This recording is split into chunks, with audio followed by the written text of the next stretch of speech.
lo van a volver a ver en la práctica, lo vamos a volver a ver cada rato. ¿A qué se refiere cuando hablamos de funciones y procedimientos? Bien, nosotros estamos escribiendo algoritmos y hasta ahora, bueno, lo que estamos viendo es algo muy sencillo. Pero en realidad, los algoritmos que vamos a fabricar a la larga no son sencillos, ¿sí?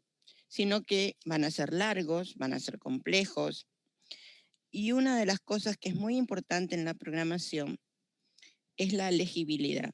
Es decir, que el algoritmo que yo termine escribiendo sea entendible, sea visualmente entendible por cualquier persona, obviamente, cualquier persona del ámbito de la programación que lo quisiera leer.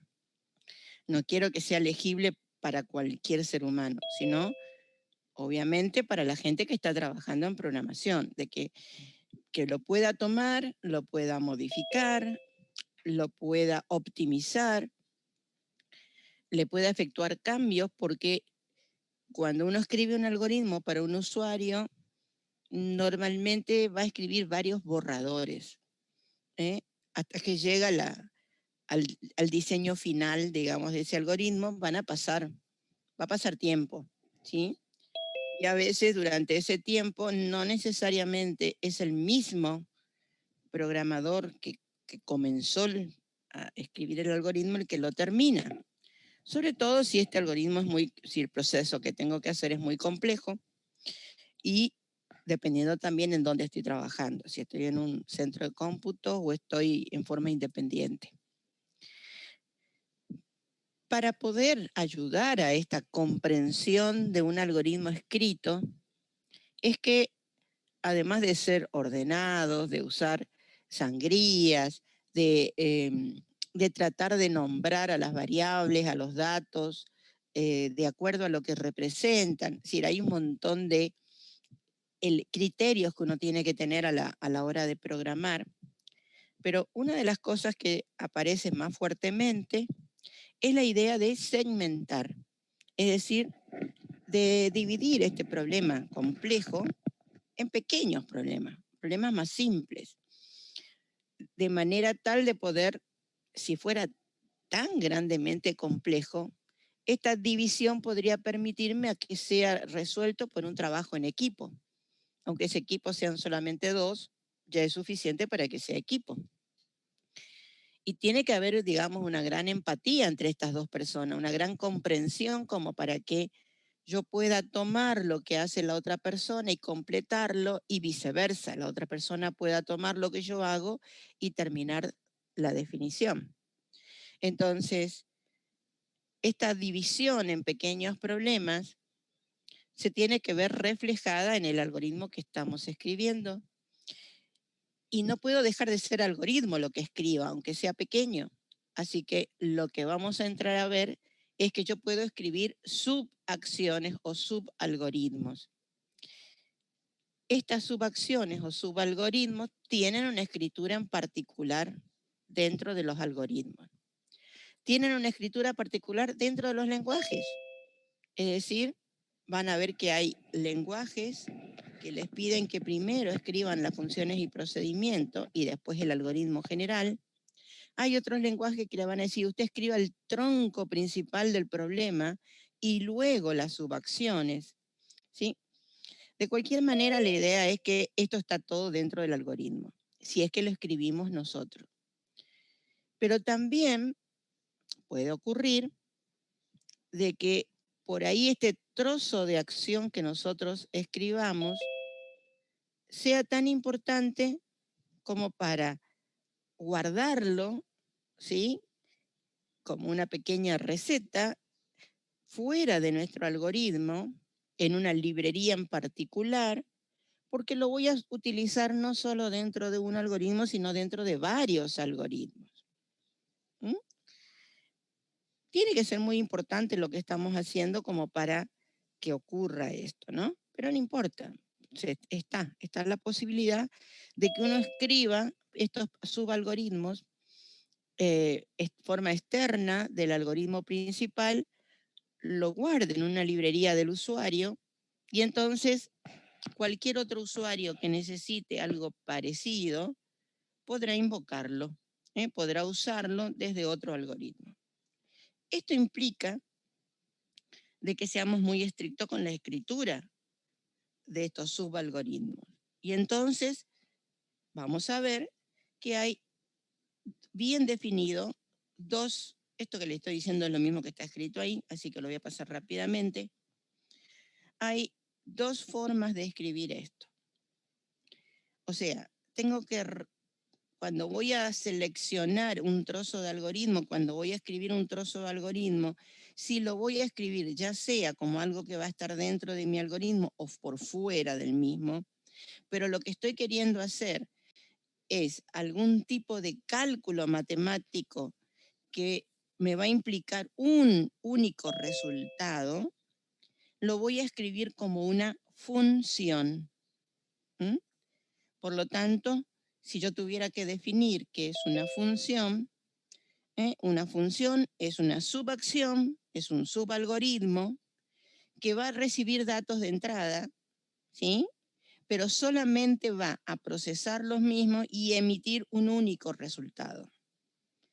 Este único resultado que devuelve, ¿sí? Lo va a devolver en el nombre de la función. Ahora vamos a ver.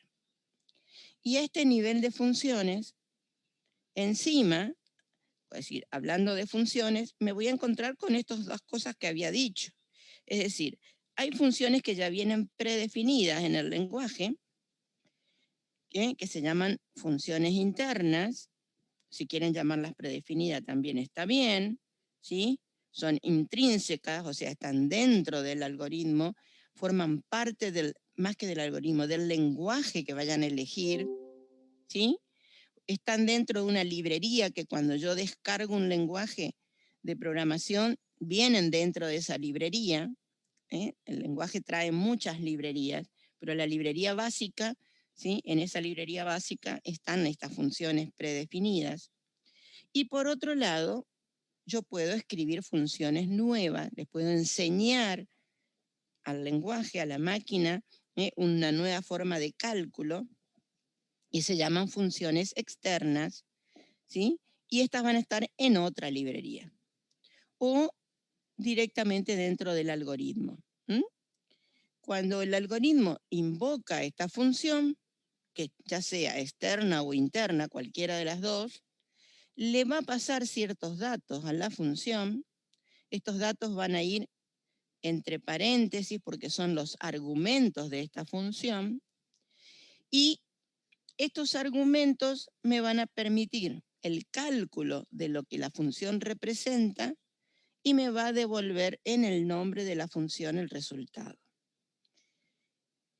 Bien, si ustedes se acuerdan, cuando nosotros hablamos de los verbos de entrada y salida, dijimos que eran verbos funcionales. ¿Por qué dijimos esto? Porque realmente la máquina trabaja de esta manera. La máquina trabaja escribiendo, el lenguaje, mejor dicho, escribiendo pequeñas funciones o subalgoritmos que les coloca un nombre único. El verbo leer, por ejemplo, va a tener un nombre, va a ser un verbo funcional, va a tener una forma única de ser escrita en un lenguaje, el verbo escribir lo mismo. Y entonces, cuando yo le paso los datos, la máquina termina haciendo lo que la función le dice, ¿sí? Y directamente resuelve lo que le estamos pidiendo. Esos verbos elementales, estos verbos, perdón, se me fue muy rápido. Estos verbos elementales que nosotros vimos son muy particulares porque son de acción inmediata. Es decir, yo no necesito un receptor, no necesito poner que el verbo sea recibido en algún lugar, sino que directamente lo ejecuta. Cuando doy la orden de leer, la máquina lo que lee, lo que mira desde el teclado, la pantalla, etcétera, lo va a ir a almacenar en memoria de acuerdo a las variables que yo haya puesto como argumentos. Estos son unos verbos muy de acción inmediata y no necesitan ningún otro elemento que lo acompañe. Pero yo tengo algunas funciones predefinidas que ya vienen por el lenguaje que van a necesitar que además de formar parte del lenguaje de la librería del lenguaje, cuando las voy a usar, necesito que después de su acción terminen siendo recibidas, recepcionadas en alguna variable. Estas son las funciones matemáticas predefinidas, por ejemplo, en el Pascal. ¿Qué les estoy diciendo acá? A ver si me deja escribir esto. Lo que les estoy diciendo es lo siguiente. Si yo quisiera trabajar, por ejemplo, con la función absoluto, ¿saben qué es la función absoluto, no? Es la que me devuelve el número entero, pero sin signo. En realidad, para la matemática, la función absoluto se aplica sobre cualquier tipo de número, real o entero. Para la informática, solamente sobre valores enteros, ¿sí? Bien, entonces, si yo quiero sacar el valor absoluto de un número, voy a necesitar un receptor, una variable receptora, llamémosla D, a la cual, como es receptora, le voy a transferir lo que la función absoluto me dé. Por lo tanto, puedo colocarlo de esta manera, ¿sí? O sea, yo uso la función, no le tengo que estar definiendo a la máquina qué significa ABS. La máquina sabe que ABS es el absoluto.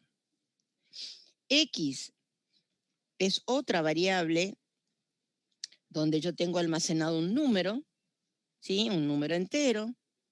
Y lo que estoy diciendo es que a ese número entero le quite el signo y al resultado de haberle quitado el signo me lo transfiera, me lo guarde en la variable D. Por supuesto que D también está definida como entera, ¿no? O sea, tiene que haber una concordancia entre el argumento, que es X, el parámetro, y el receptor, que es D. No podría ser D una alfanumérica, por ejemplo, ¿sí? Y así, bueno, todas estas funciones que ustedes tienen dentro del Pascal, lo tomé como ejemplo este lenguaje, que es el primero que vamos a ver. El Pascal es un lenguaje fuertemente matemático, así que tiene muchas funciones matemáticas predefinidas. No me tengo que ingeniar cómo hacer para calcular el absoluto o cómo hacer para calcular el cuadrado de un número o la raíz cuadrada, ¿sí? Las tengo ya definidas, simplemente funcionan de la misma manera que funcionaría el signo más, el signo menos.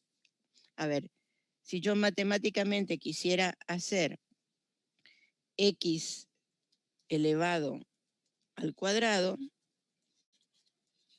x elevado al cuadrado, ¿cómo lo haría en forma, escribiéndolo como una sintaxis? Bueno, necesitaría nuevamente un receptor al cual le voy a mandar, ¿sí? La función cuadrado, que es la SQR, de, y tomemos un valor cualquiera, qué sé yo, 5. O X si ustedes quieren poner. Bueno, ahí están mandando el cuadrado de 5 a la variable D, o sea que la variable D va a terminar teniendo un contenido de 25. Pero supongamos que tuviera una acción, una expresión algebraica muy compleja, donde yo quiero hacer B menos A, qué sé yo, por H, todo eso elevado al cuadrado. También es válido. Es decir, el argumento de estas funciones predefinidas no necesariamente tiene que ser una sola variable, sino que puede ser toda una operatoria matemática sobre la cual estoy aplicando la función. Sí, Franco, te escucho. Iba a preguntar justamente eso, lo de paréntesis. Como se había puesto más letras, supongo que serían más variables que tendríamos que definir también en un ambiente, ¿no? Claro, exactamente. Cada letra que vos ocupas dentro del paréntesis va a corresponder a una variable. Puede ser una variable o una constante. Yo podría haber definido B como una constante, ¿sí? No, En eso no hay límite. La única que no podría ser constante acá es la D, porque la D va a recibir algo. Entonces, si va a recibir, va a cambiar contenido. Y si va a cambiar contenido, no puede ser constante.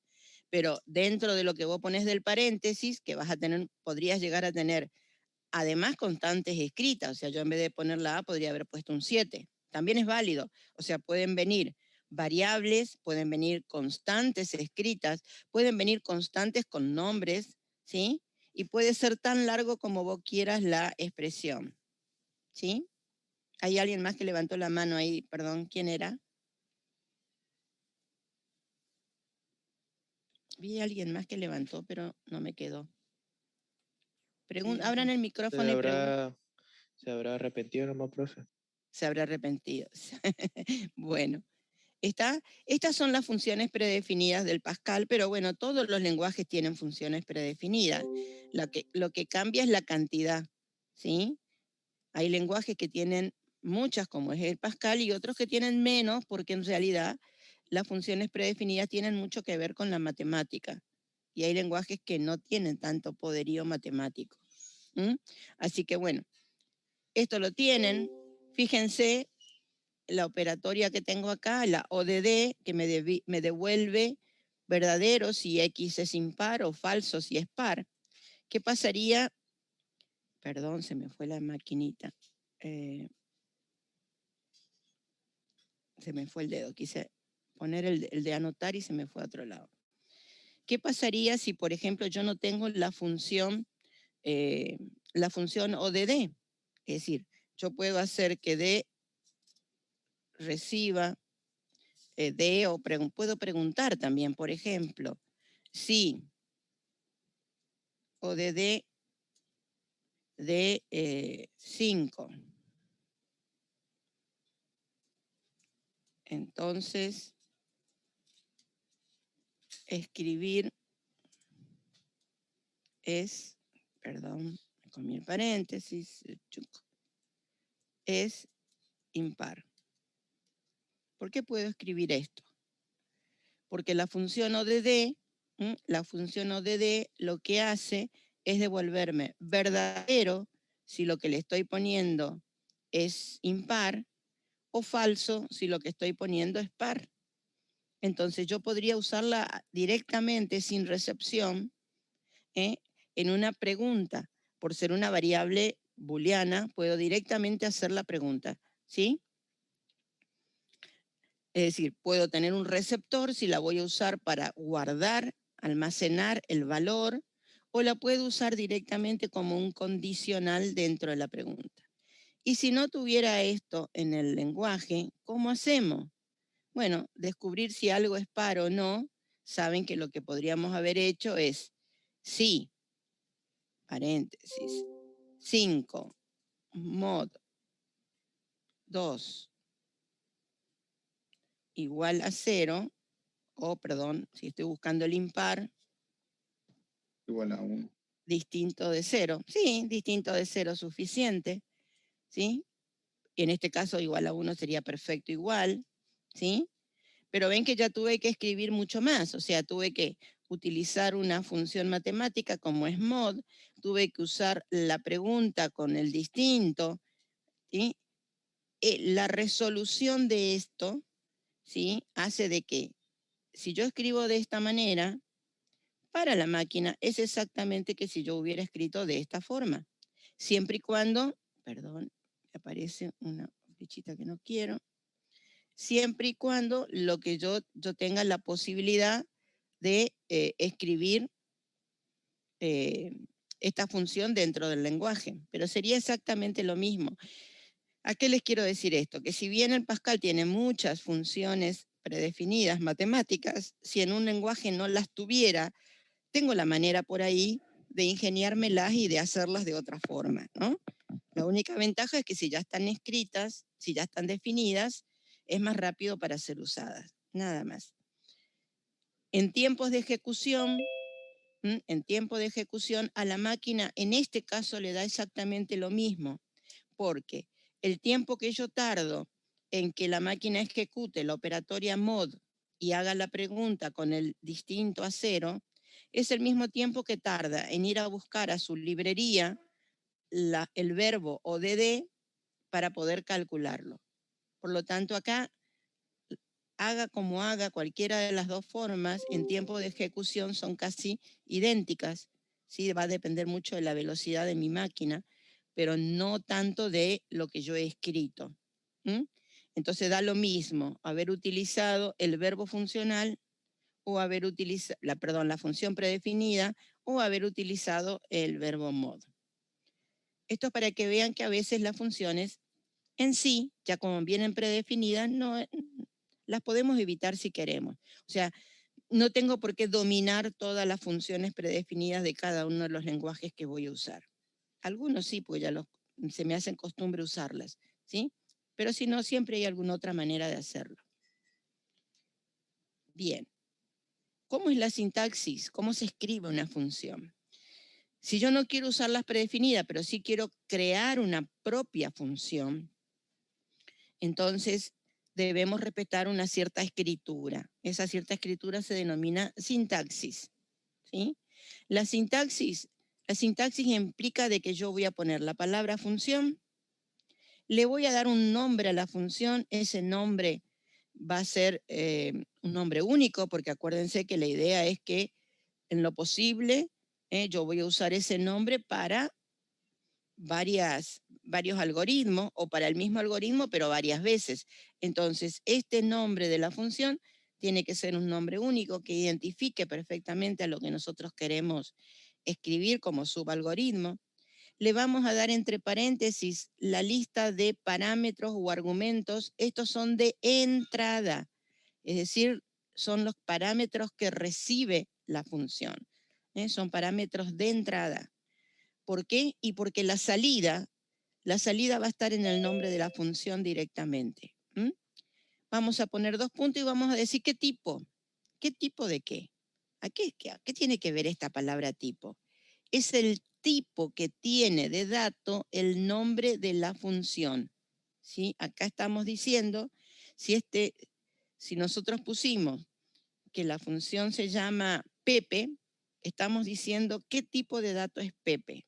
Numérico, real, ¿sí? Normalmente, ya les digo, las funciones lo que tienen es que son valores numéricos. Por lo tanto, lo más probable es que lo que tengamos acá en tipo sea la palabra integer, palabra entero, palabra numérico de ente, la palabra real, o cualquier tipo de palabra que el lenguaje me sirva para representar algún tipo de dato entero o real. Y en su defecto, la que más usamos también es la palabra boolean, booleano. ¿Por qué? Porque normalmente las funciones me van a devolver verdadero o falso, o numérico o verdadero y falso.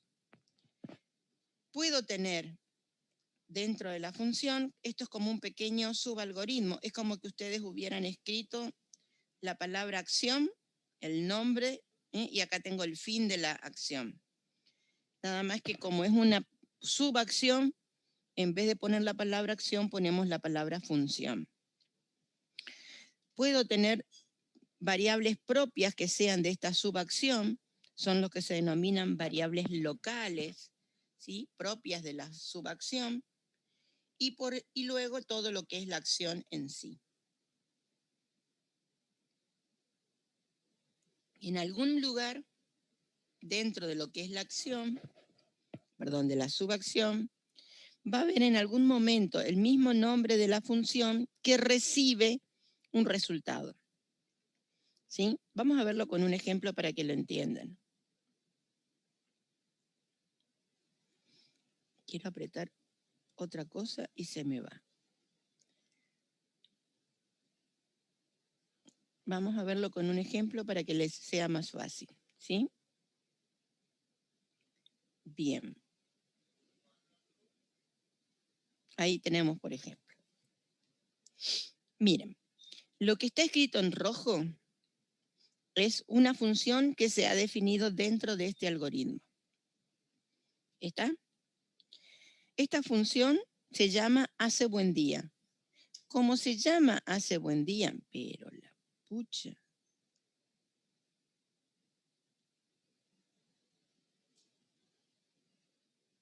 Ah, ya sé lo que está pasando. Esperen un poquitito.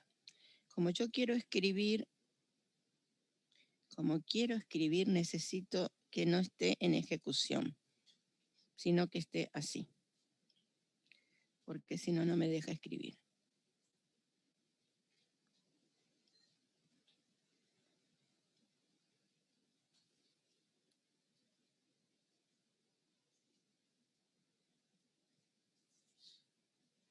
Ahí está. Bien. Si no, no me deja escribir y es un despiole. Ven que la función está escrita en rojo. Se llama hace buen día. Entonces, este nombre, hace buen día, es el nombre que yo le he dado a la función. Y si ustedes se fijan, van a ver que dentro de la función vuelve a aparecer el nombre hace buen día.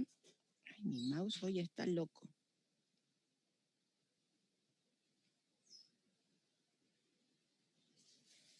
Pero no quiere funcionar mi mouse hoy. Quiere vacaciones, parece. Bueno, estamos re bien, ¿no?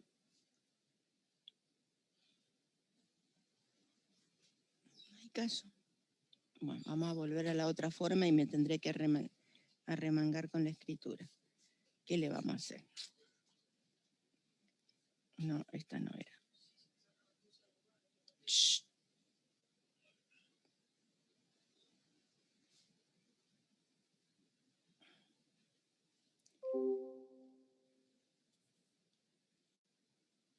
Ahí estamos. Vamos a tener que seguir con esta forma de escritura nomás porque no hay caso. Bien. La idea es esto. Yo tengo acá la palabra hace buen día y ven que acá abajo vuelve a aparecer hace buen día como receptor y hace buen día como receptor para tanto verdad o falsedad. Es decir, lo que habíamos visto dentro de la sintaxis es que la función tiene un nombre y dentro del cuerpo de esta subacción va a volver a aparecer este nombre como receptor, recibiendo, en este caso, la palabra verdad o falsedad. ¿Por qué? Porque he definido que el tipo de función es un tipo booleano. ¿Sí? Como he definido que el tipo de función es booleano, entonces necesariamente esta variable va a tener que recibir un resultado de verdad o falsedad porque es el tipo que le he definido. ¿Está? Bien. ¿Qué hace esta función? Muy simple. Esta función recibe dos variables, la variable L y la variable H. Esta variable L y la variable H son variables globales. ¿Qué significa eso? Estas variables L y H son las variables que forman parte del algoritmo. Pero yo miro en el algoritmo y no tengo ninguna en el ambiente y no tengo ninguna L o H. ¿Sí? ¿Por qué? Porque son parámetros formales.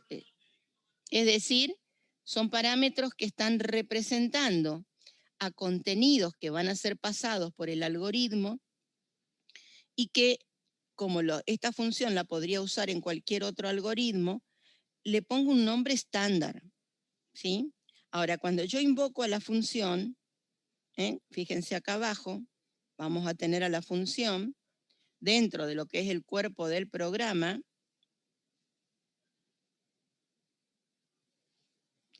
Ven, acá dentro del cuerpo del programa tenemos nuevamente si hace buen día, ¿ven?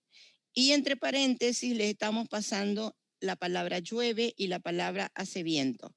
Ahora sí, la palabra llueve o hace viento, si ustedes se fijan, forma parte de mi ambiente. Es decir, acá dentro del ambiente yo tengo definido llueve y hace viento. ¿Está? Entonces, cuando invoco a la función, le paso variables actuales en el lugar donde tengo parámetros actuales en el lugar que tengo los parámetros formales. Entonces, la variable que está en primer lugar, que es la variable llueve, va a venir a ponerse en el lugar donde está la L. Y la variable hace viento va a venir a colocarse en el lugar segundo, que es donde está la H. ¿Está? La función, cuando se define, tenía dos argumentos. Cuando la invoco, tiene que tener dos argumentos, tal como fue en la definición. Y los argumentos se van a corresponder con el orden que tienen dentro de la definición. Si yo, cuando la invoco, hubiera puesto hace viento primero y llueve después, lo que hubiera cambiado el orden acá, lo que ocurre es que hace viento va a ser la L y llueve va a ser la H.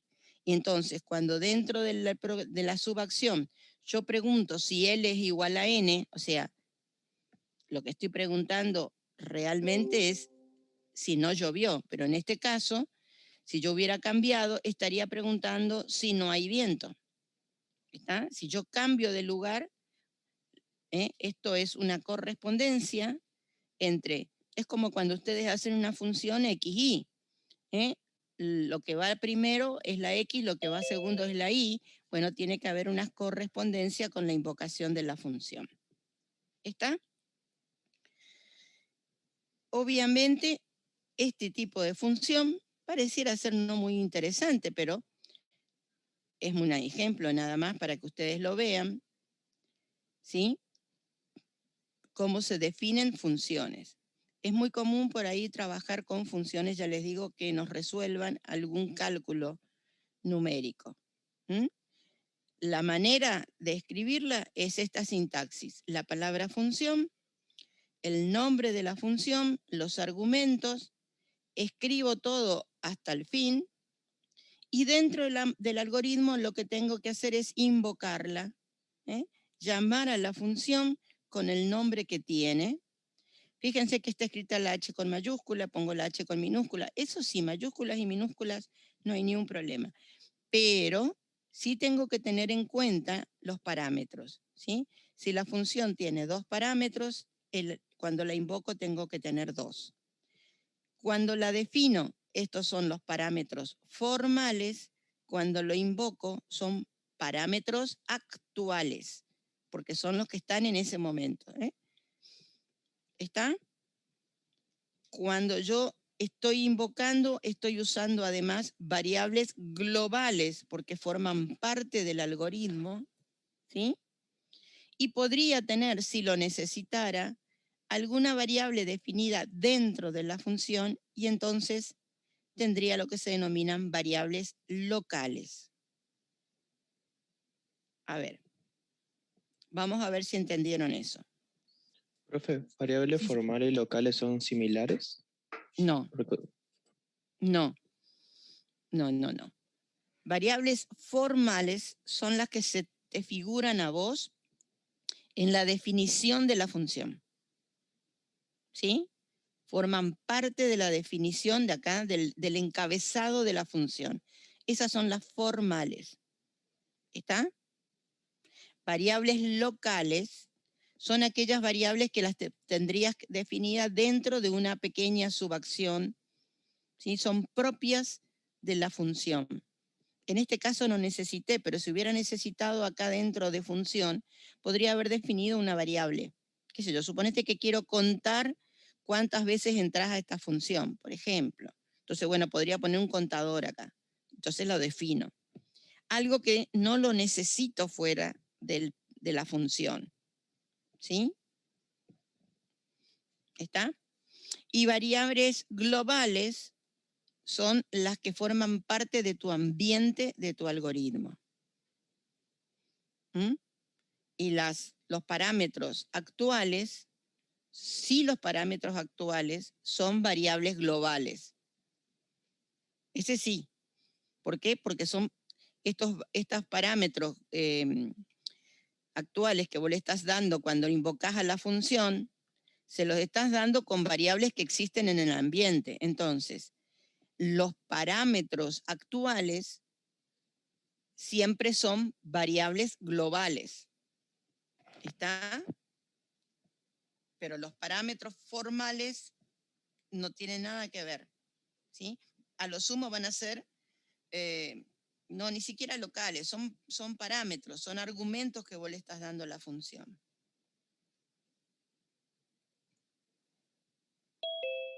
¿Quedó entendido Bien, eso profe. ahí? Ujú. Sí. Profe, yo tengo Sí. una pregunta con respecto a esto. Sí, señor. Bueno, cuando nosotros escribimos, póngale que escribimos sí a ambas opciones, o sea, de si llueve y hace viento, Ujú. eso ahí lo toma como que si ambos son positivos, es decir, que ambos sí son sí, lo toma como el valor verdadero. Ahí entonces es cuando pone escribir levántate y disfruta del día, ¿no? Y si pongo los dos que, digo, ahí haría la acción contraria. Pero si yo pongo que no, ahí sí sería el valor verdadero, ¿verdad? Vos estás preguntando si hace buen día, lo que estás preguntando acá en el cuerpo del programa es si esta variable hace buen día, que es la variable funcional, es verdadera. Para que esta variable sea verdadera, ¿qué te pasó arriba? Vamos a mirar la función. Para que sea verdadera, ¿qué tuvo que haber, por dónde tuviste que haber salido? Por el entonces, ¿no es cierto? Porque ahí es donde le pones verdad. ¿Y qué significa salir por el entonces? Que la pregunta de arriba se te cumplió, hubo un i acá, por lo tanto se te cumplieron ambas. Es decir, no llueve y no hay viento. Porque el H es, acordate, hace viento. Sí. ¿Está? Entonces, si no llovió y no hay viento, entonces hace buen día le pusiste verdad a hace buen día. Cuando vos venís acá y vos preguntás si hace buen día, estás preguntando si esto es verdadero. Ojo, las variables booleanas no se comparan. No, yo no escribo hace buen día igual a verdad. Directamente, al preguntar por el nombre de la variable booleana, estoy preguntando por su verdad. Si yo le quisiera escribir al revés a la pregunta, si yo quisiera decir que no hace buen día, lo que tendría que haber puesto es delante de hace buen día, debería haber escrito el not. Es decir, yo tendría que haber escrito acá, sí, not, entre paréntesis, hace buen día. ¿Está? Entonces, acá debería haber escrito al revés. Tranquilo, podés seguir tumbado, por lo contrario, levántate a disfrutar el día. ¿Está? Las variables booleanas no se comparan, es decir, está mal escribir esto igual a falso. Esto está re mal, ¿sí? Esto nunca, o igual a verdadero, cualquiera de las dos formas, ¿sí? Esto nunca se escribe así. ¿Está? Eso ténganlo Claro, en eso cuenta. sería igual al contrario, al opuesto. Claro, exactamente, pero nunca se escribe de esa manera. Siempre la variable booleana, siempre la variable booleana se pregunta o por verdad o por falsedad, pero directamente con el nombre de la variable booleana. Y hace buen día es el nombre de la función, pero también para la máquina es una variable booleana porque la hemos definido, ¿sí? Le hemos dicho que era booleana acá.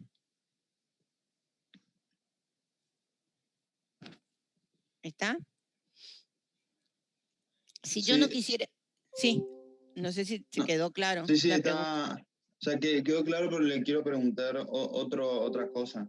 Dale. Por ejemplo, si en cuando llueve pone que no y de hace viento pone que sí, ahí no daría ningún resultado, ¿no?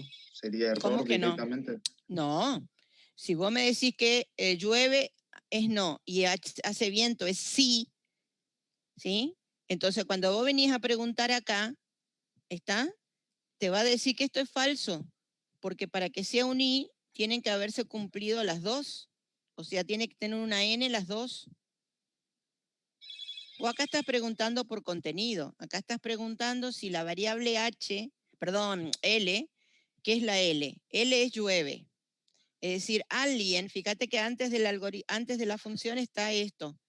Si el día es menor que 7, por lo contrario, escribir llueve, y hay que leer llueve. Llueve es una variable que el usuario te ingresa al contenido. Entonces, si el usuario me puso que no llueve, y cuando le digo que lea el viento, me pone un sí en viento, es decir, no está lloviendo, pero hay viento. ¿Está? Llueve tiene un no, una N, hace viento tiene una S. Cuando vos invoques hace buen día, va a venir a preguntar acá y le va a decir, ¿la L tiene una N? Sí. ¿La H tiene una N? No. Como tengo un I acá, va a salir por el contrario y te va a poner falso. Dale, entiendo. Vos acá estás comparando, acá arriba en la función estás comparando, no estás cambiando el contenido. ¿Sí? Acá está diciendo si la L es igual a N y si la H es igual a N. ¿Quién le dio valor a la L y quién le dio valor a la H? Es la rutina, ¿sí? Es lo que vos tenés acá arriba en el programa, cuando haces la pregunta, ¿sí? Ese pedacito. Ese pedacito es el que te le da valor a la L y a la H. ¿Está? El usuario te ingresa acá llueve y hace viento, y vos estás pasándole al programa, a la subacción, le estás pasando el contenido que tiene la variable llueve y el contenido que tiene la variable hace viento. Lo que pasa es que para la función, llueve es L y hace viento es H, porque vos tenés que hacer la concordancia, o sea, tenés que hacer el traslado de lo que vos pusiste acá como argumento llueve, va a venir a llamarse para la función L. Y lo que vos pusiste hace viento va a venir a llamarse H para la función. ¿Está? Sí, profe. ¿Está entendido? Cuesta entender esto de parámetros actuales y parámetros formales. Por ahí ocurre de que uno justamente como está escribiendo, en vez de ponerle L acá le pones llueve y acá le pones hace viento, porque uno está escribiendo recién y lo pone tal cual. Pero no necesariamente ocurre de que uses los mismos nombres de parámetros formales que de parámetros actuales. Parámetros actuales, acuérdense, son los que están en el algoritmo, esto que le estamos pasando, donde está el sí. Estos son actuales. Y los que están en la función son parámetros formales. Profe, Vamos a hacer otro ejemplo para que se den cuenta. A ver, chicos. Ustedes lo usan todos los días en la matemática y no se están dando cuenta. Si yo escribo f de 4,5, ¿está? En un ejercicio matemático, y alguien le pone que la y es igual a, qué sé yo, 2 por x. ¿Dónde está la x? Acá. ¿Está? Y alguien le dice, ¿de dónde salió este 5? ¿Sí? Ustedes dirían, ah, bien, el 4 es la x. Bueno, acá no sería 5, a ver, 2x más 1, ¿sí? El 4 sería la x, el 5 es la y, ¿está? Cuando ustedes invocaron a la función, la llamaron f 4, 5, pero en realidad lo que hicieron es que este 4 va al lugar de la x, entonces 2 por 4, acá sería 2, perdón, vamos a cambiar. 2 por 2, 4, más 1, 5. ¿Está? Este 2 viene a donde está la x, y al calcular esto me da 5, y ese es el resultado de la y. ¿Está? Esto lo usamos en la matemática. Bueno, la y la x son parámetros y están reemplazados por estos. Estos son actuales y estos son formales. ¿Se dan cuenta? En realidad, yo tendría acá f de i igual a así tendría que haberlo escrito. Esta sería mi definición funcional, ¿sí? Donde yo digo que la y es igual a 2x más 1. Y cuando yo la invoco, les estoy pasando el x y el y. ¿Está? Es exactamente lo mismo. Yo tengo definiciones funcionales donde recibo un resultado, ¿sí? Usando parámetros, parámetros, acá arriba, ¿dónde es que está? Utilizando parámetros formales que van a ser reemplazados por estos parámetros actuales, ¿sí? Acá se llaman actuales y acá arriba se llaman formales. ¿Está hasta ahí? ¿Les quedó claro? Sí, profe. ¿Sí? Bien. Sigamos entonces. A ver, ¿alguien está queriendo preguntar algo? No. Profe, sí. ¿Qué significa N? ¿Qué significa? ¿Dónde tenés una N? L igual a N. N, no, porque fíjate que vos le dijiste acá que cuando escribir llueve, S o N, y entonces cuando vos lees llueve, llueve lo que tiene es una S o una N.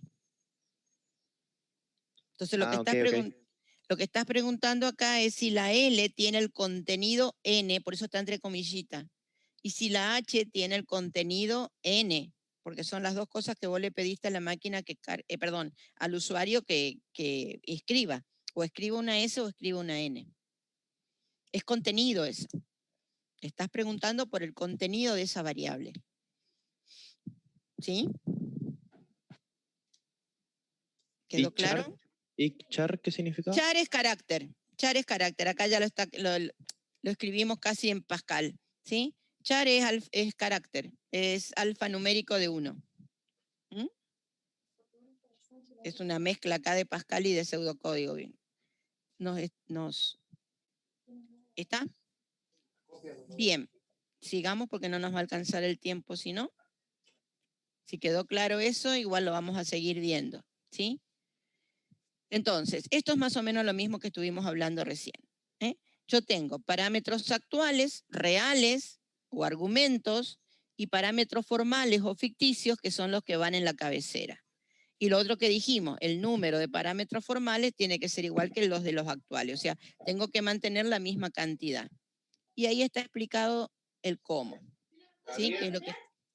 Está bien, lo mismo, pero... Bueno, hay alguien que tiene los micrófonos abiertos. Vamos a mutear a todos. Ahí estamos. Bien, procedimientos. ¿Qué diferencia hay entre una función y un procedimiento? La primera y más grande diferencia es que los procedimientos no necesariamente tienen que ser cálculos matemáticos. Re fuerte. Cuando es un cálculo matemático, voy a automáticamente pensar en una función y no en un procedimiento. ¿Y cuándo? Ahora al revés la pregunta. ¿Cuándo voy a pensar en un procedimiento, aunque sea matemático lo que tenga que hacer?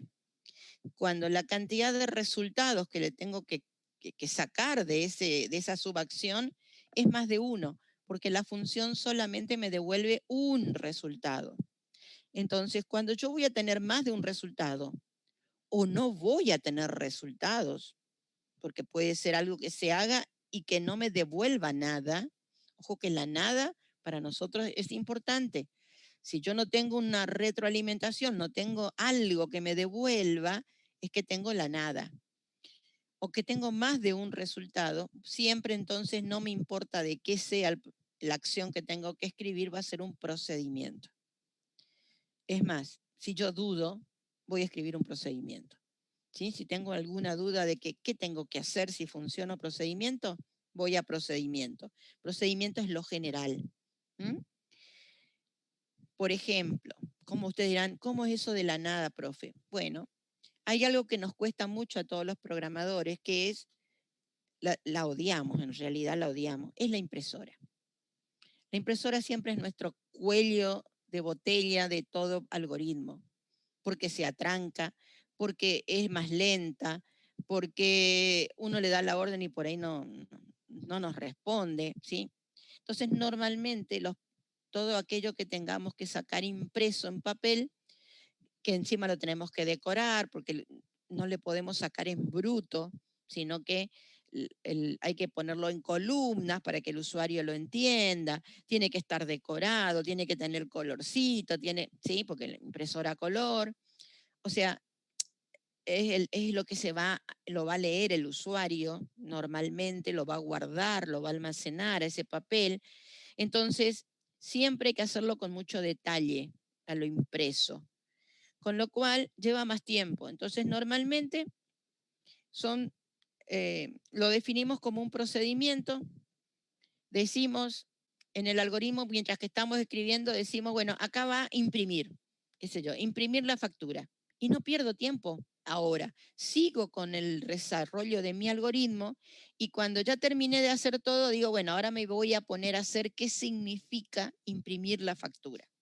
Entonces ahí me tomo tiempo, me tomo un té de tilo para tranquilizarme, ya les digo que no me gusta hacer la impresora, y entonces empezamos a definir qué significa imprimir factura como un procedimiento con todos los detalles de renglón por renglón que tiene que salir en la impresora. ¿Está? Eso puedo hacerlo y es lo más común. Pero Profe, también puedo hacer, sí. ¿usted se refiere a hacer una impresora como función? Tipo, No, como función no, porque no te devuelve un solo resultado la impresora. La impresora te va a devolver muchos renglones. Es muy raro que vos imprimas un solo renglón en la impresora. Si fuera un solo resultado, lo voy a imprimir en la pantalla, con lo cual no defino una impresora. ¿Sí? sí, sí. Así que normalmente todo lo que sea que va a salir impreso, lo vamos a hacer como procedimiento de impresión. ¿Sí? Pero que en el momento en que vos estás resolviendo suponete que tenés que hacer justamente un algoritmo para un negocio donde el cliente viene, compra cosas y vos tenés que generarle la factura. Entonces, a vos lo que te interesa es ver cómo hacer para comunicarte con ese cliente, que el cliente elija qué producto va a comprar, le tenés que decir el precio unitario, le tenés que decir cuál sería el precio total de lo que va a comprar, si es que va a tener bonificación, si va a pagar al contado, si va a pagar con tarjeta. Bueno, todo eso lo haces en el algoritmo. Y una vez que el cliente te dice, sí, bueno, lo compro, sí, lo compro con todo lo que vos le dijiste, ahí tengo que emitir la factura. Ese emitir factura, en ese momento lo hago como un procedimiento, ¿sí? Porque ahí tiene que ir el encabezado de la empresa, tiene que ir los datos que son para la FI, para el IVA, ¿entendés? Entonces, a mí me desentiendo, lo mando como un procedimiento. Y es más, si somos varios los que vamos a trabajar en este algoritmo, posiblemente le dé al programador junior, al que está aprendiendo, le dé la tarea ingrata de decirle, bueno, vos ocupate del procedimiento de emitir factura. ¿Está? Porque es muy rutinario, es molesto. Entonces, descargamos en el que está aprendiendo siempre. ¿Está? Yo estaba pensando en qué se puede aplicar eso, claro, en las facturas, en las que uno de los negocios. No entiendo lo que está hablando ahí. ¿Me estás preguntando? No, o sea, yo estaba pensando en qué se podrá aplicar una impresora. La impresora, Claro, sí, hay muchos algoritmos que vas a usar impresora. Muchísimos. Si vos querés volumen de información de salida, y obviamente que los algoritmos se hacen para emitir volumen de información, seguro que vas a terminar imprimiendo papel. No puedo solamente pantalla, porque la pantalla es momentánea. No voy a estar haciendo una factura en la pantalla y le voy a decir a la persona, espera que te saco una foto para después imprimir la foto. No tiene sentido, ¿sí? La pantalla siempre es para así hacerle una alternativa, que la persona elija, que decida si le gusta así o le gusta de otra manera. Pero normalmente cuando ya la persona ha decidido lo que quiere, y no solamente de una compra, sino, fíjense que, por ejemplo, vamos a un supermercado, la persona está cargando datos en la pantalla, pero el ticket de compra no sale en la pantalla. El ticket sale impreso, porque el usuario se quiere llevar su ticket. Puedo decir que elija si quiere un ticket común, chiquitito, ese ticket que no trae casi nada más que, ¿sí? O quiero una factura formal. A ver, si yo soy un usuario común y voy a un supermercado, le voy a decir, sí, dame un ticket nomás. Pero yo si soy una empresa, la que está comprando, le voy a decir, no, dame una factura, porque yo esa factura la tengo que llevar al contador para que descargue eso en el balance, en la contabilidad de la empresa. Entonces, fíjate cómo hay alternativas. Y es más, muchas veces directamente le decimos, no, no quiero ni siquiera factura ni quiero ticket. Pero igual algo te va a tener que imprimir porque contablemente se necesita la salida de esa información. Ahora, no es lo mismo un ticket que no tiene casi nada, que una factura formal donde vos tenés que poner el quill, donde vos tenés que poner un montón de datos que se necesitan justamente para esto que te digo. O sea, el usuario tiene que llevar esa factura para después descontar en su contabilidad esa compra. ¿Está? Entonces, hay muchísima información en la factura que es rutinaria. Todo lo que es el encabezado, el pie, ¿sí? Entonces, eso rutinario molesta de escribir. Entonces lo pongo en un procedimiento, ¿sí? Lo escribo en un procedimiento que, bueno, lo importante es que puedo escribir el tronco principal de mi problema, que es la parte álgida, es la parte donde tengo que pensar, y puedo dejar esto de la impresión, etcétera, lo puedo dejar para escribirlo después. Ojo, cuando se lo doy al usuario ya está todo escrito, ¿no? Pero puedo ir descartando aquellas tareas que me molestan, ¿sí? Dejarlas para después, ¿sí? O se las doy a otra persona para que las haga, ¿sí? Y yo ocuparme de la parte más rica, que es la parte lógica, la parte de proceso puro.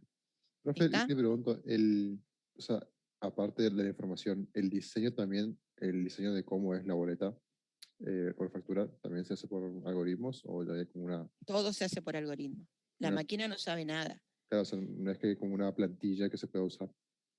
Sí.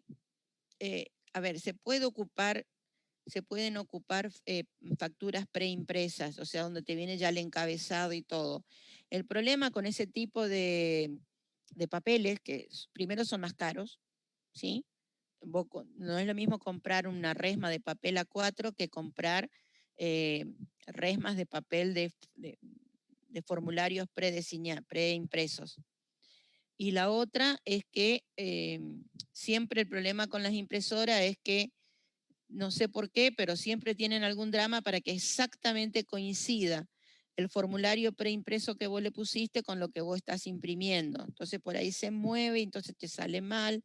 Entonces normalmente las empresas no usan eso se llaman preformas, ¿sí? Papeles preforma, facturas preforma, no se usa. Directamente se escribe dentro del algoritmo todo el formato de tu factura. Sí, Tomás, te escucho. Profe, usted había dicho que hay funciones que la gente hace y puede subirlas. Entonces, cosas como esto, así, por ejemplo, emisión de tickets, ya hay funciones que hicieron otras personas y podemos utilizarlas.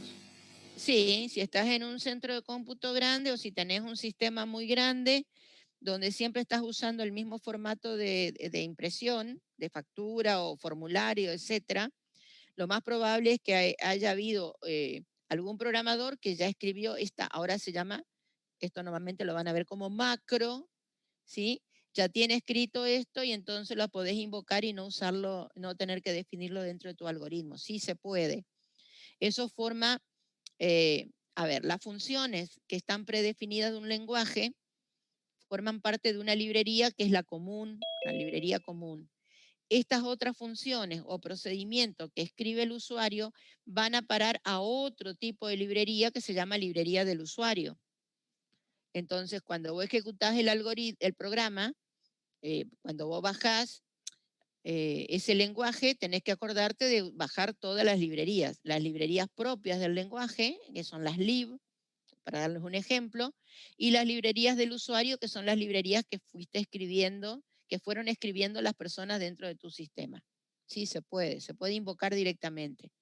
Sí, sí, por supuesto. Esto también.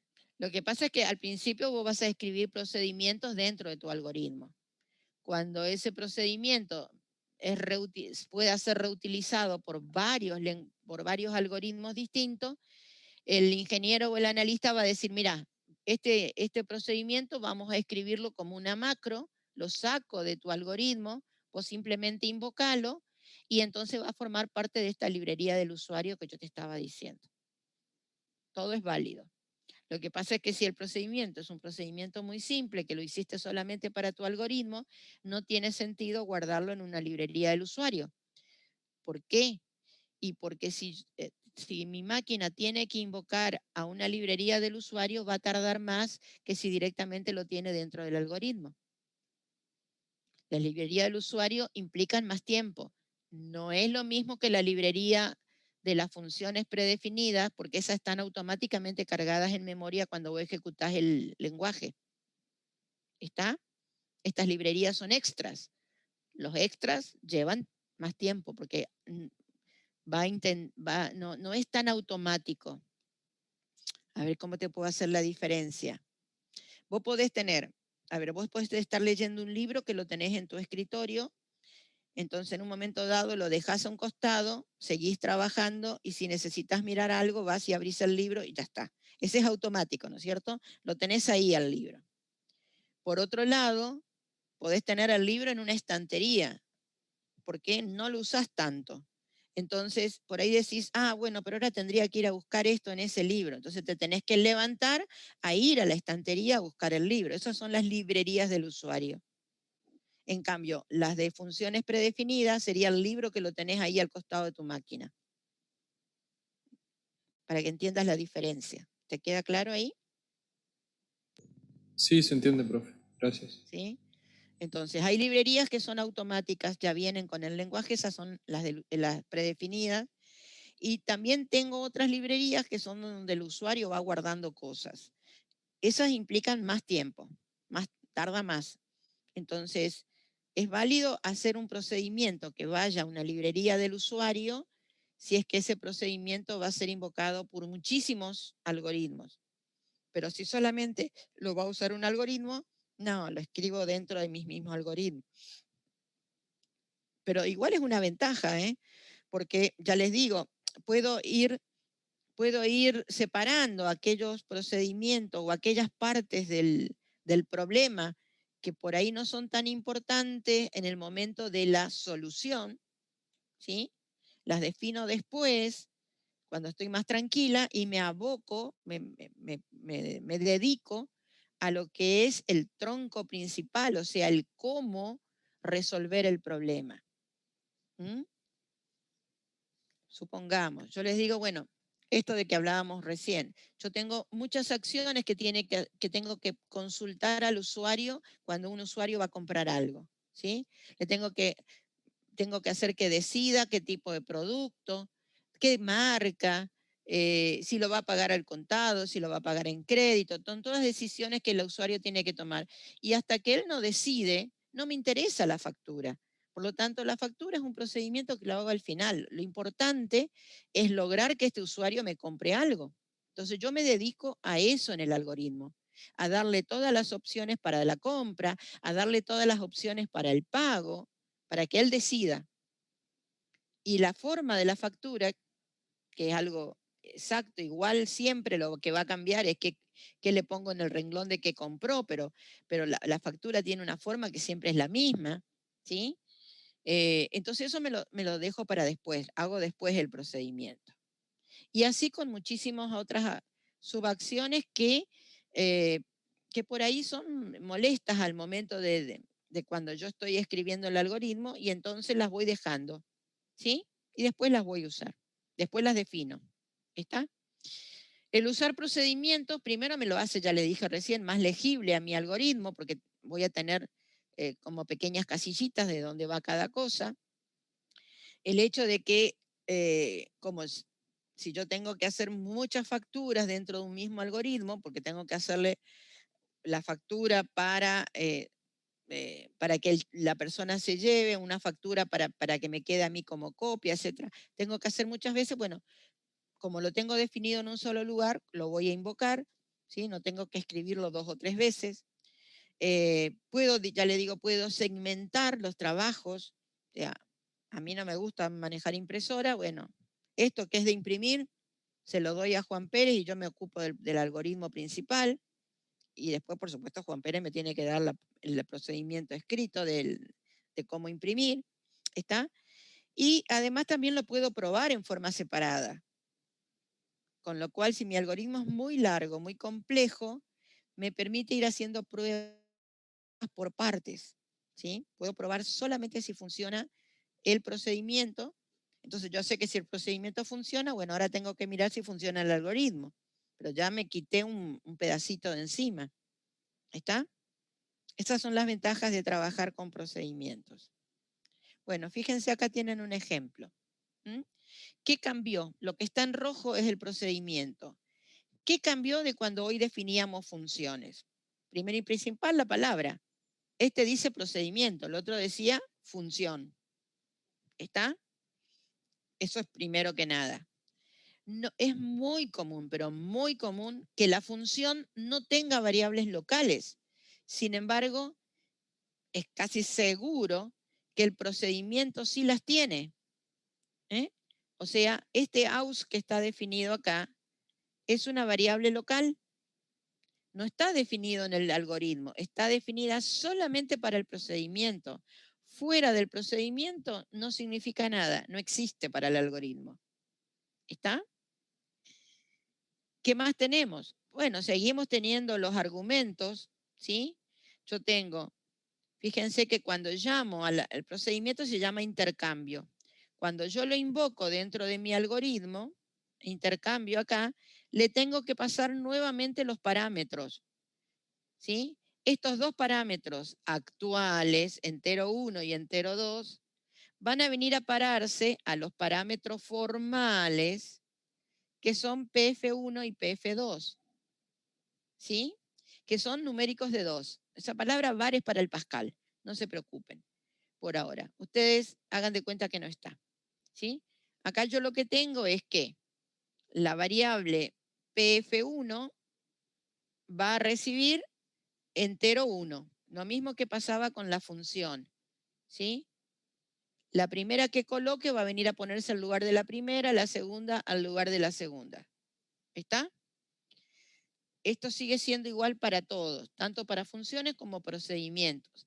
Si yo tengo dos argumentos formales, tengo que tener dos parámetros actuales. No me puede faltar ninguno. O sea que hasta ahí yo cambio la palabra función acá y tendría una función. ¿Qué otra cosa lo hace distinto? Bueno, lo que lo hace distinto es que acá no aparece un tipo. Que la función tenía tipo, ¿por qué? Porque el resultado quedaba en el intercambio. Acá no. Acá estas dos variables son variables de entrada, le estoy dando, y al mismo tiempo son de salida. ¿Sí?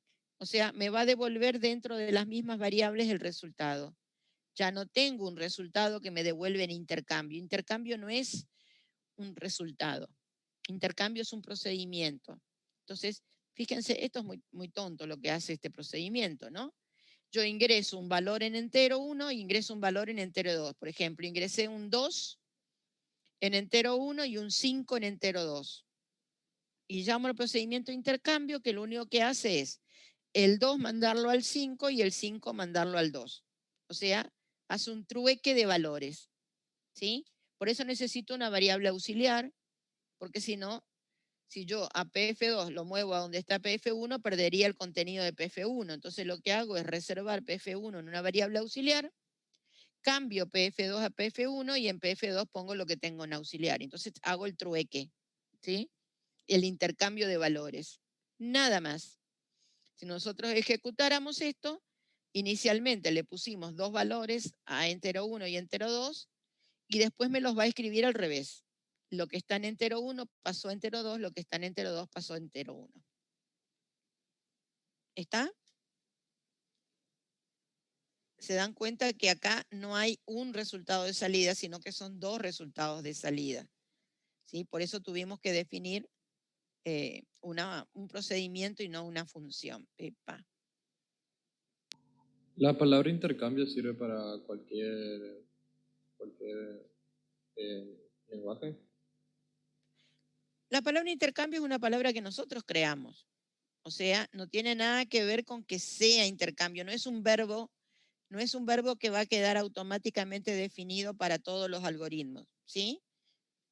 Este es un verbo que, perdón, es una palabra que vos le pusiste dentro de tu algoritmo. Si yo acá hubiera puesto simplemente cambio y no intercambio, la idea es que acá tiene que ponerse cambio y no intercambio. O sea, el nombre que yo use es el nombre que yo defino, pero es un nombre propio del algoritmo, propio de ustedes. A eso me O refiero. sea, ahí puede ir cualquier palabra. Puede ir cualquier palabra. Por eso te digo, la idea es que si vos acá, cuando cuando llamaste a la función, por eso te digo, yo la quise llamar Pepe, bien, ¿qué va a pasar? Cuando la utilizo acá arriba, cuando yo la utilizo acá arriba, también se tiene que llamar Pepe, porque si acá no se llama Pepe, no tiene manera de coordinar de que el nombre que vos pusiste acá abajo sea el mismo. ¿Está? Pero son nombres tuyos. O sea, vos lo estás creando.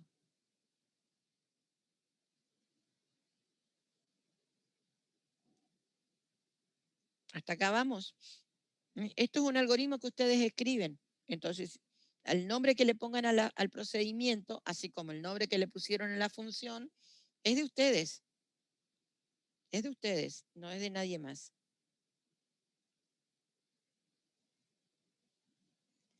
Bien. Bueno, y esto ya lo vimos. Variables globales y locales, ya estuvimos hablando de ello. El paso de los parámetros. Ay, no me va a dar para subsecuencia. Bueno, yo puedo pasar parámetros por valor, pasar parámetros por dirección, por nombre o por resultado. ¿Sí?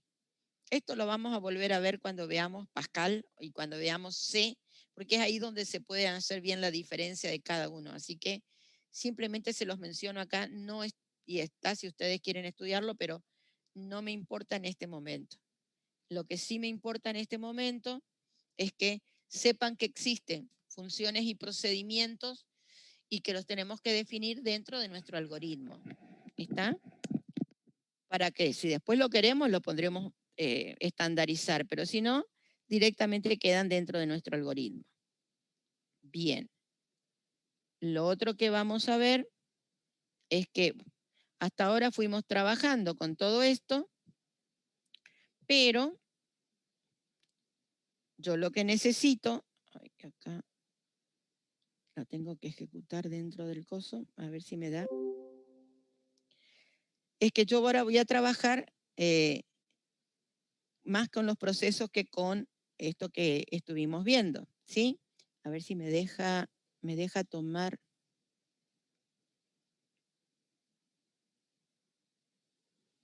A ver si me deja tomar el algoritmo esta quiero. ¿Están viendo eso, chicos? Sí, profe. Sí, bien. Este es el que tienen en esta semana, ¿sí? Este es el power de esta semana. Profe, se está Estamos viendo viendo los documentos. el explorador. ¿Cómo? Se está viendo el Tu explorador, carpeta. no el PowerPoint. Ah, ¿no el PowerPoint? No. A ver si puedo. A ver si ahora me deja. ¿Y ahora? ¿El PowerPoint están viendo o no? Ahora sí. Ahora sí. Ahora sí, pero gracias. Bien. Hasta ahora estuvimos viendo cosas aisladas, pero ahora yo quiero juntar todo dentro de un algoritmo. Y si bien tengo datos, si bien tengo procesos, necesito ver cómo hago para comunicar desde afuera de la máquina a mi máquina, ¿sí? ¿Cómo hago para ingresar estos datos que no sean simples, sino que sean voluminosos. ¿Y cómo hago para poder sacar estos datos que también pueden ser voluminosos? Entonces, me tengo que ir a una máquina que sea un poco más real. Sigue siendo una máquina abstracta, pero entonces ahora, como ya tengo mucha información fuera de la máquina y también quiero sacar mucha información afuera, o sea, quiero ingresarla y quiero sacarla, entonces vamos a definir ahora un concepto de estructura de datos que sea más grande que el dato en sí simple. ¿Sí? Entramos a lo que son las estructuras de datos. Y dentro de las estructuras de datos, lo primero que tengo es el concepto de secuencia. Una secuencia, un conjunto de datos que están fuera de mi máquina y que forman parte de un todo. No están aislados, no están diseminados por cualquier lado, están todos juntitos. ¿Sí? Es un conjunto. Hay continuidad entre cada uno de esos datos. A ver, yo puedo tener a todos mis alumnos, a todos ustedes, los tengo separados en distintos lugares de la provincia o del país, ¿no? Los tengo separados, aislados, pero los quiero tener todos juntos, entonces lo que armo es una lista. Armo un Excel donde tengo cada nombre de mi alumno ordenadamente, alfabético, ordenado por el número de documento, pero tengo toda la información una al lado de la otra.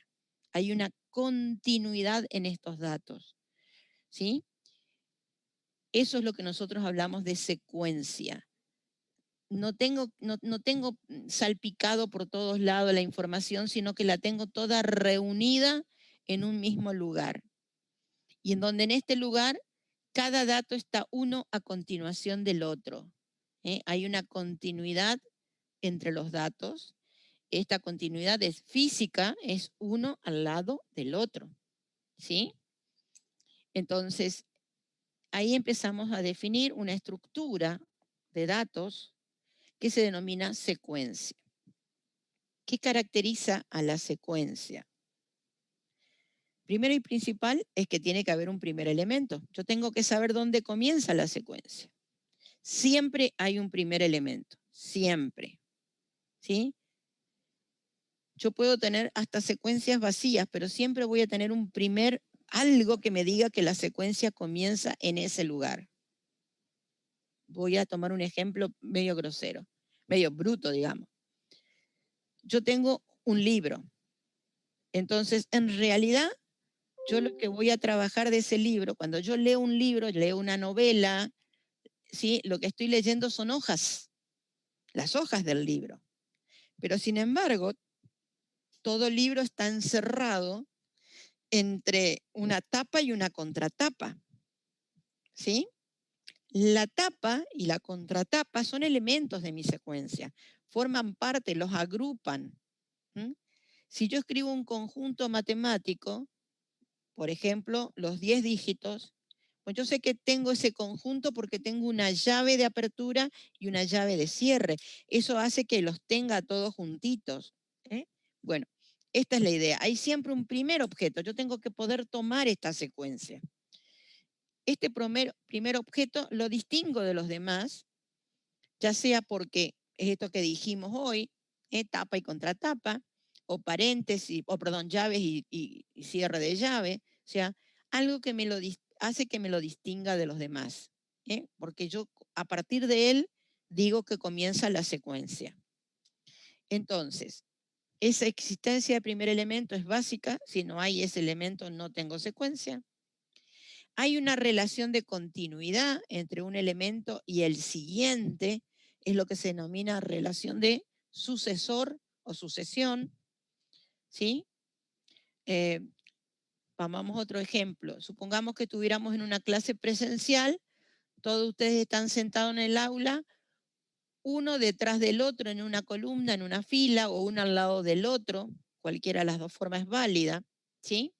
Hay una relación de sucesión, Yo voy al primer alumno de una fila, supongamos que le tuviera que tomar el parcial, le voy a dar la hoja al primer alumno de la fila, después voy a ir hacia atrás, le voy a dar al segundo, el que está atrás, al tercero, al cuarto, me voy a ir moviendo siguiendo una línea, el que está atrás, el que está atrás, el que está atrás, entregando. Esto es una continuidad física.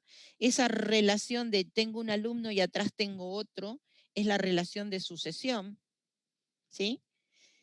Esta relación de sucesión humanamente es esto que estábamos diciendo, lo tengo sentado atrás, pero en algoritmia, en informática, es el siguiente. Tengo un elemento y tengo el siguiente. Y todo elemento está seguido por otro, excepto cuando llegue al último, que después del último no hay más nadie. ¿Está? O sea, llego al último de la fila y atrás no tengo más nadie. Entonces ese es el último. Todo elemento tiene un siguiente menos el último. ¿Está? Esa es la relación sucesión. Y además, para poder trabajar con esta secuencia, yo necesito que la secuencia tenga un fin. ¿Sí? Voy a darle un parcial a cada alumno de una determinada fila. ¿Qué? ¿Sigo infinitamente? No, en algún momento se terminó la fila, ¿sí? O se terminó porque me encontré con la pared del fondo, la pared del costado, o se terminó porque atrás de un determinado asiento no hay más personas, ¿sí? Pero en algún momento terminé.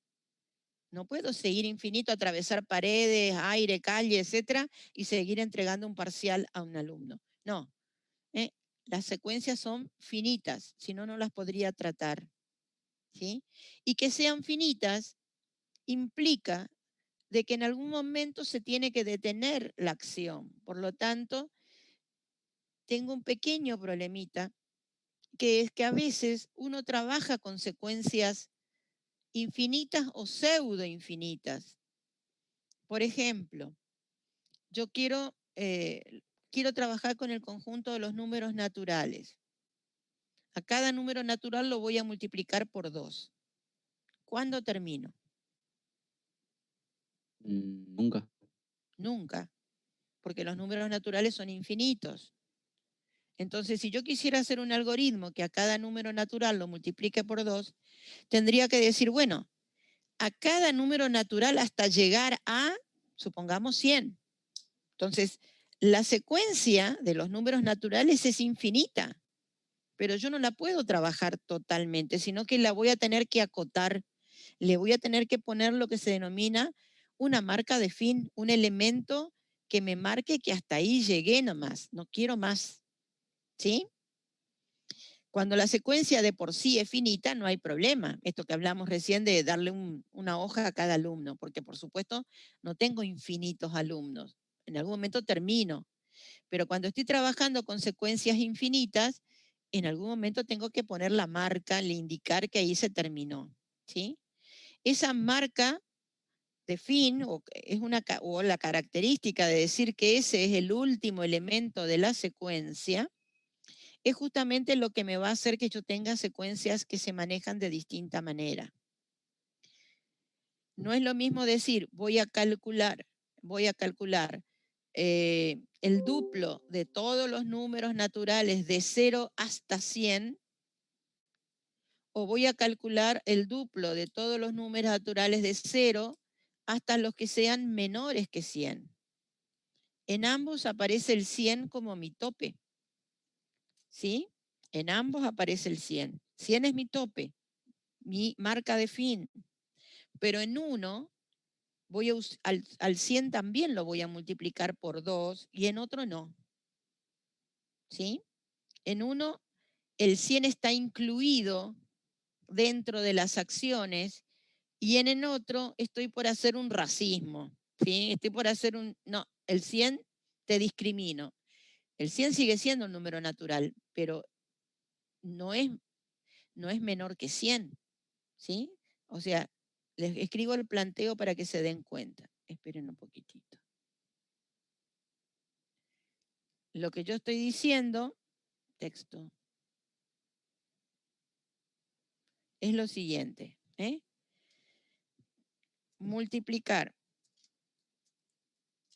por 2, el duplo, la secuencia de los naturales hasta 100. Esa es una, ¿sí? Y la otra, vamos a escribir para este lado. Ese es un planteo. Y el otro planteo es multiplicar la secuencia de los naturales menores que 100. En la primera, el 100 está incluido. En la segunda, no, porque dice menores que 100. ¿Entienden la diferencia? En las dos voy a multiplicar desde el 0 hasta el 100, pero en una al 100 lo multiplico por 2 y en la otra no. ¿Está hasta acá, chicos? Esto me va a dar origen, perdón. Esto me va, sí, a ver, ¿quién me está preguntando algo? Abran el micrófono. Ah, perdón. Bien. Esto lo que me va a ocasionar, ¿sí? Es que, a ver si lo puedo sacar de acá. No, lo voy a tener que borrar, nomás la única manera. Esto lo que me va a ocasionar es que yo en algún momento dado voy a tener distintos tipos de acciones, ¿sí? En un caso voy a utilizar un ciclo y en otro caso voy a utilizar otro ciclo. Pero bueno, ¿qué otras características tenemos de las secuencias? Primero, que las secuencias pueden estar ordenadas. No necesariamente cuando yo digo la secuencia de los naturales, puedo decir que está ordenada. Debería haber aclarado. La secuencia ordenada y completa de los naturales que van del 0 hasta el 100.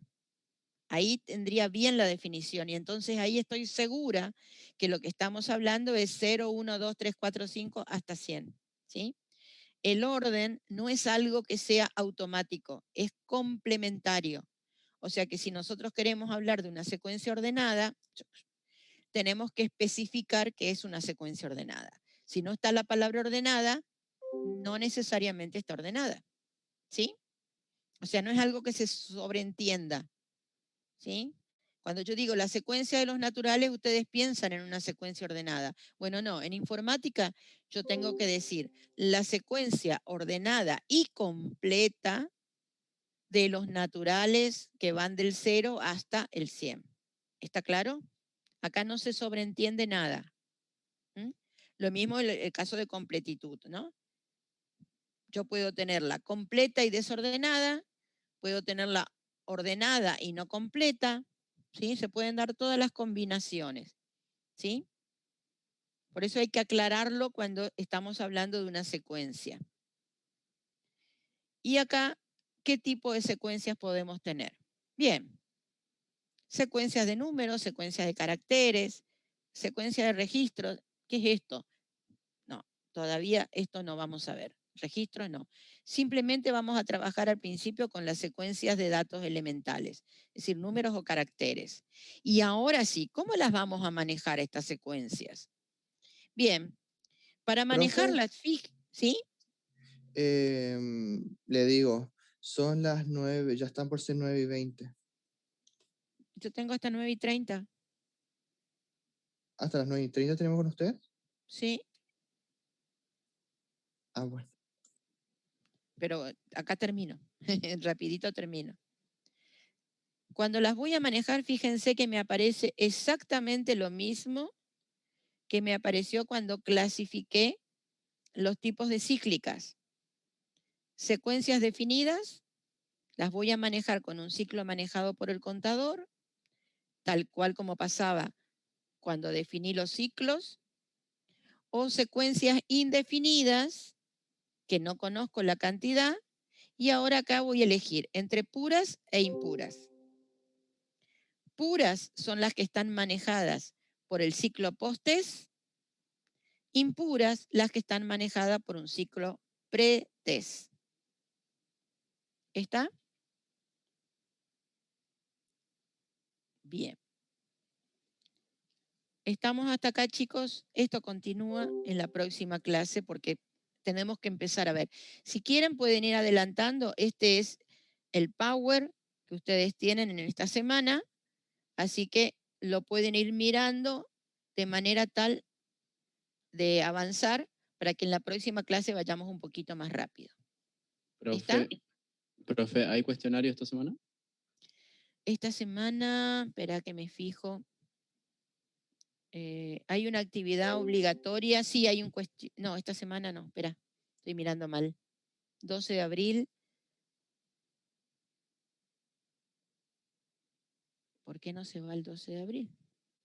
Ahí se fue el 12 de abril. Ya se los abro al 12 de abril para que lo vean. El 12 de abril tienen unas preguntas, una tarea sobre verdadero y falso de la unidad 1 y 2 que estuvimos viendo anteriormente. Sí, hay una actividad obligatoria. Pero no es un cuestionario puntuable. O sea, no es un cuestionario de los que se van a promediar después. Simplemente es una tarea para saber si están viniendo o no viniendo a clase. Y tienen el PowerPoint para que puedan mirarlo. Vamos a compartir acá para que lo vean. ¿Dónde estás? Acá. ¿Sí? Acá dice presentación de secuencia, profesora Giovannini. Ese es el que yo estoy usando. Siempre igual pueden ver el de la profesora Pinto como manera de repasar. Y ahí están las preguntas sobre la unidad 1 y 2. Profe, ¿cuáles son las presentaciones de la otra profe? Por las dudas para reforzar. Profesora Pinto dice, normalmente las presentaciones siempre están el nombre del profesor que hizo la presentación. Entonces, lo que dice profesora Giovannini son las mías, la otra presentación siempre es de la profesora Pinto. Son las dos que hacemos presentaciones. Y las dos podemos estudiar, ¿verdad? No hay nada Sí, mal. Okay. Todo el material que tienen en el aula pueden mirarlo y usarlo. Todo. Todo el material, no importa si es de otro profesor, al contrario. Cuanto más miren, mejor. Y si me quieren hacer preguntas sobre el otro, también es válido. Profe, disculpe. Hubo un cuestionario que cerró ayer a las 10:20 de la noche. Ajá. ¿Hay alguna forma que podamos ver las preguntas? Yo, por ejemplo, me olvidé de hacerlo, siendo sincero. Se me pasó. Pero me gustaría saber qué había ahí adentro como para yo ponerme a leer y estudiar un poco más. Y no, en este momento no, porque está cerrado.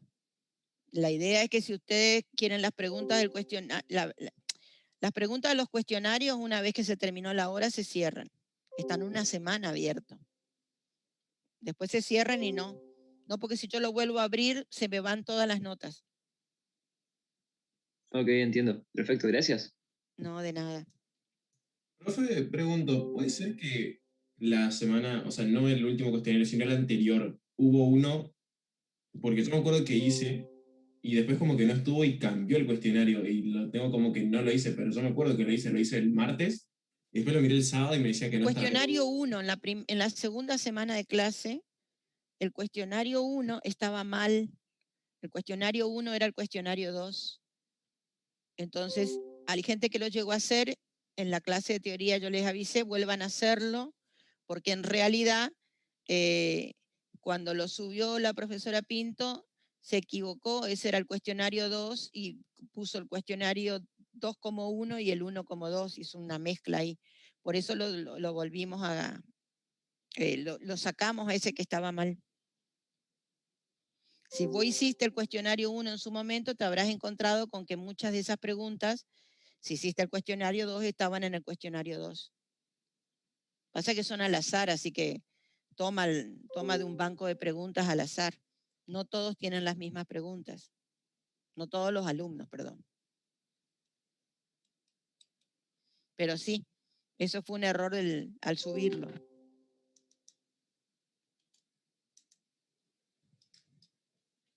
¿Está? Muy bien. Bueno, chicos, nos vemos el lunes que viene. Estamos, profe, que Adiós, tengan una profe. buena semana. Gracias, igualmente. Gracias, profe. Nos vemos.